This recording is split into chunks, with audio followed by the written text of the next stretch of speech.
জেপিসিতে পাশ হয়ে গেল ওয়াকফ সংশোধনী বিল, 14টি সংশোধনের নির্দেশ কমিটির।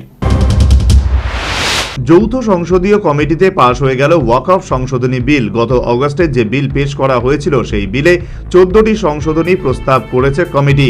যদিও বিরোধীদের অভিযোগ সামনেই দিল্লি বিধানসভা নির্বাচন, সেই কারণেই তাড়াহুড়ো করা হচ্ছে এই বিল পাশ করানোর জন্য। সব মিলিয়ে এই বিলে 44টি সংশোধনীর দাবি করেছিলেন বিরোধী সাংসদরা, কিন্তু তাদের দাবি নাকচ করে দিয়েছে কমিটি।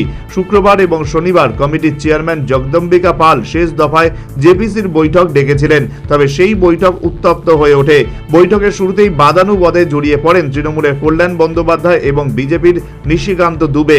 বিরোধীদের অভিযোগ ছিল জেপিসির চেয়ারম্যান জগদম্বিকা পাল রিপোর্ট দেওয়ার জন্য বড্ড বেশি তাড়াহুড়ো করছেন।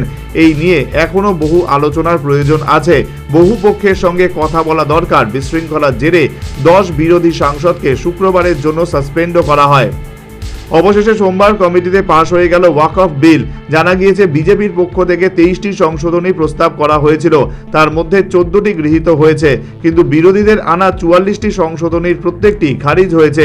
কমিটির চেয়ারম্যান জগদম্বিকা পাল জানান, বিরোধীরা যা প্রস্তাব করেছেন তার পক্ষে মাত্র 10টি করে ভোট পড়েছে। সূত্রের খবর, 14টি সংশোধনী নিয়ে আগামী 29শে জানুয়ারি ফের ভোটাভুটি হবে। 31শে জানুয়ারি চূড়ান্ত রিপোর্ট পেশ করতে পারে কমিটি। গত বছর অগস্ট মাসে পেশ হয় ওয়াকফ বিল। এই নিয়ে আলোচনার জন্য বিরোধীদের দাবি মেনে যৌথ সংসদীয় কমিটি গড়েছিল সরকার।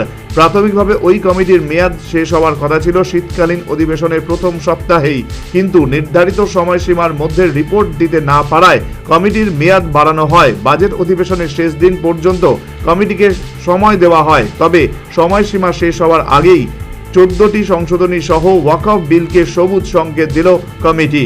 বিপিন সরকারের রিপোর্ট, নিউজ ভ্যানগার্ড।